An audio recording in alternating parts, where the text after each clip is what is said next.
Hello, English 46A students. I want to give you an update on the schedule, and then I want to move into an introduction and some guidance into the medieval morality play, Everyman. I'm hoping that I'll put a lot of this into typed up versions. I'm also hoping that this will work well. For some of you who it helps if you have the actual voice coming at you with some of the information. Okay. And again, I'm going to be giving you certain study materials and some selected questions or quizzes. Because again, I'm supposed to mark attendance and participation, and I want a little bit of an obvious engagement, but I don't want to do too much. I mean, the real work of the course is working your way through the readings. I'm also going to encourage you to send me specific questions about the readings, things I'm not covering, and I'll try to build that into the schedule. At the present time, the way the schedule is going to work, and I'm going to type this up for you, but I figure I'd just give you a quick overview of what I've been working on. There's the poetry, short poetry. We're going to go back and forth between short poetry and drama. Unfortunately, I'm going to cut out a major narrative poem. We never have enough time in 46A to do Spenser's The Faerie Queene. The Faerie Queene is an allegorical quest poem that ties together the medieval and the Renaissance in the way that Edmund Spenser, diplomat, lord, poet, decides to reach back to the medieval. If you look at it, and I really recommend that you do, in the Renaissance volume of our Norton, the second volume, and look at it, and you'll see that the language is sort of Middle English because we are shifted into early modern English. It's still difficult, still tricky, still needs footnotes and annotations of various sorts. But Spenser decided to reach back to the Arthurian material. Here's a continuity between the medieval and the Renaissance. And so he tells a tale of a quest of the Red Knight, the Red Cross Knight. And for example, error, that is going the wrong way in religious thought and feeling, is allegorized as a certain type of monster. And it can be a very fun poem. It's a little opaque for modern readers. I'll confess, I've never really enjoyed The Faerie Queene. I've studied it. And last time I taught this class, we did the first 5 cantos of the first book. So it's a book length work, and so we'd have a little introduction to it. But I'm dropping that, except as a deep recommendation. I mean, this idea of allegory is important. An allegory is a form of metaphor. It's a form of poetic comparison, but it tends to be a sustained metaphor. So the Red Cross Knight in Spenser's hands is a model of goodness, of knight, and courage. He's also a model for St. George of England. So there's multiple systematic meanings to it. And Everyman, which we are reading, Everyman is meant to symbolize every human being on earth. And so he's individualized as a character played by a single human, but he has an allegorical meaning, an allegorical role for us to reflect upon our situation with God and our actions and our intentions and our last reckoning. But I'll get back to that. Okay, so we're gonna go back and forth between plays, short poems, and a little bit of narrative poetry, long narrative poetry. There's no way I can cut too much out of Paradise Lost, Milton's famous poem about Adam and Eve, God and Satan, the fallen angel. And we're going to do selections of that at the end of term. That'll be the last thing we do for the last 2 weeks worth of classes. So we have that to look forward to. And part of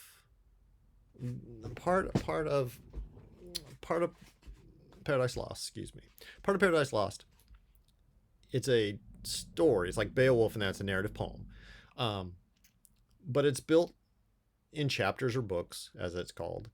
And some of it has a very dramatic feeling, just as we had with Beowulf and Malden and the plays, and frankly, the short poems in which there's a speaker talking to the world, to us, to a lover. You have speeches. A lot of the action is presented through speeches. And if you think about it, anything that's presented through speeches is essentially a dramatic engagement. When Surrey poetically describes being imprisoned in that castle, the castle he grew up in, and how it was growing up there, and how wonderful it was growing up there, and how it feels to be imprisoned there now. You could probably imagine it as one of Shakespeare's soliloquies. If you have some experience with Shakespeare, as I know many of you do, whether it's Macbeth or Hamlet, walking through how his thoughts are working in the situation in front of him. A lot of the poems work that way. I mean, that's my way into reading a 14-line sonnet, is I think of somebody actually speaking. Okay, so we're going to be doing short poems, we're going to be doing plays, and we're going to be building up to the long drama. Okay, so Everyman, going back to the medieval morality play, which I think sets up the next play we're going to do, which will be Christopher Marlowe's Dr. Faustus. Now, Christopher Marlowe, for many people, is the second best playwright of the period, right after Shakespeare. Shakespeare builds on things that Marlowe does. He's a little earlier than Shakespeare. Marlowe died young. He died in a tavern brawl, or he was executed in a tavern brawl for being a spy, for not being a spy. I mean, there's a whole story behind Christopher Marlowe that some of you may become quite interested in, and I'll have more to say about that when we get there. But Dr. Faustus is also a morality play. But unlike a medieval one, the medieval one, Everyman, is going to be presenting us with what happens to every man facing the end of life and a reckoning with God. Well, remember the Renaissance, or I don't know if you remember, but if you've done the reading in the early part of the Norton, as I suggested in my notes to Wyatt, Surrey, and Skelton, the Renaissance was a time of individualism. Also communalism and society and all that, but the individual, the idea of exceptionalism, of genius, of these humans who could figure things out and potentially challenge God, be godlike. It's a key, the anonymous medieval period. In our period, almost everybody has names. Okay, so that's a key to the individualization and the sense of self. There's a famous book called Renaissance Self-Fashioning by a professor whose name I can't remember now, so I'll come back to that. Okay, so Dr. Faustus, you have a clerk, a handy clerk, like Nicholas, except this is an intellectual. This is someone who's an alchemist, someone who has figured out how to harness spirits and to open up a pathway to ask not God, but the devil for a little bit of help. Though it's not really asking for help, it's demanding help. Faustus himself, the doctor, thinks he has the power to tell the devil what to do, and he makes a bargain for his immortal soul, for power, for certain types of knowledge. which is meant to get him wealth and riches and things like that. Okay. Um, so we're going to step back to the medieval morality tale, the anonymous everyman. We're going to move forward into the Renaissance with Christopher Marlowe's Dr. Faustus. I'm going to make references to some Shakespeare plays, which would fit in nicely, but we're not reading Shakespeare. Ideally, you've done Shakespeare maybe on your own, but you also do it in English 1B. It's a standard, but also at some point you'll have to take a Shakespeare class if you're an English major, and I certainly recommend a Shakespeare class. And I wish we had time for a Shakespeare class, but since I know Shakespeare shows up other places, we only do sonnets. We don't do plays by Shakespeare. Instead, we do a really wicked Shakespeare play. A really wicked play by a man named Webster called The Duchess of Malfi. And this takes this sort of demonic quality further from Dr. Faustus. Not that there are so much as supernatural devils. It's more that there's very strange family relations and the question of evil in terms of what certain brothers of the Duchess of Malfi, in terms of their behavior, their intentions, their actions. It's a very bloody and horrific play. It deserves to be read, certainly. I wish we could do one of Ben Jonson's comedies.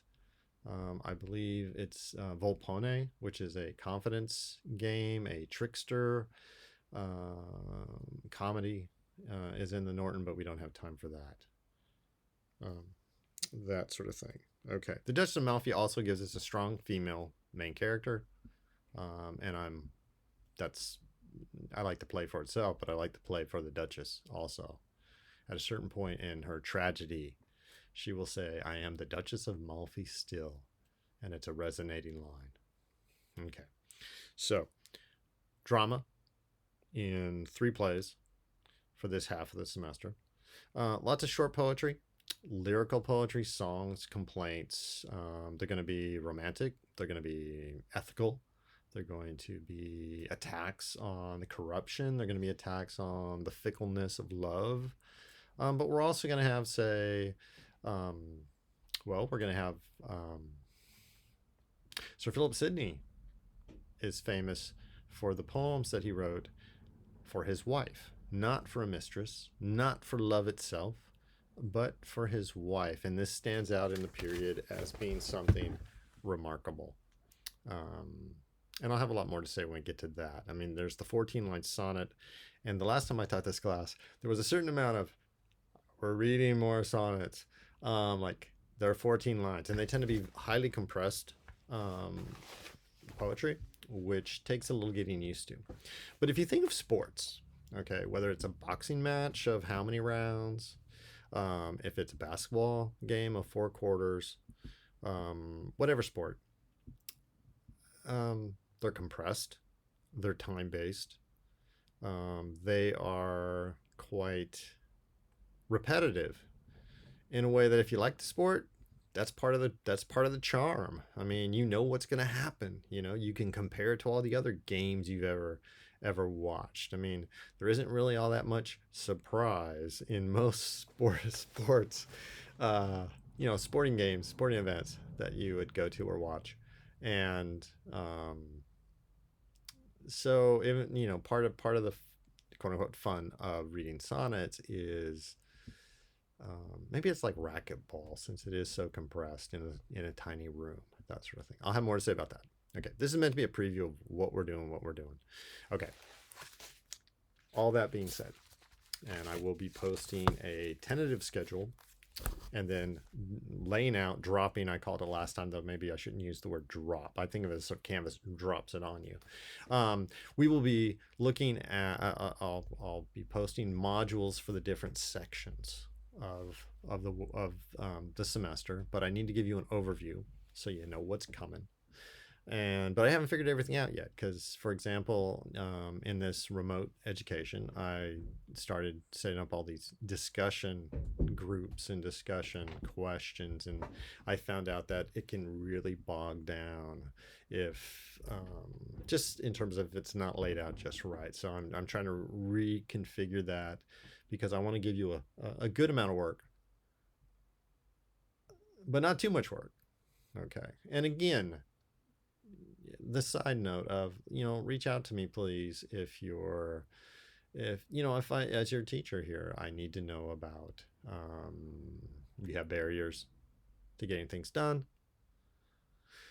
Some of those barriers are ill health. Some of them are distraction, depression, etc. I'm not your therapist. I'm not trying to be. At the same time, I'm a human being, and I want to be a compassionate instructor, to get us through what we need to get through. Okay.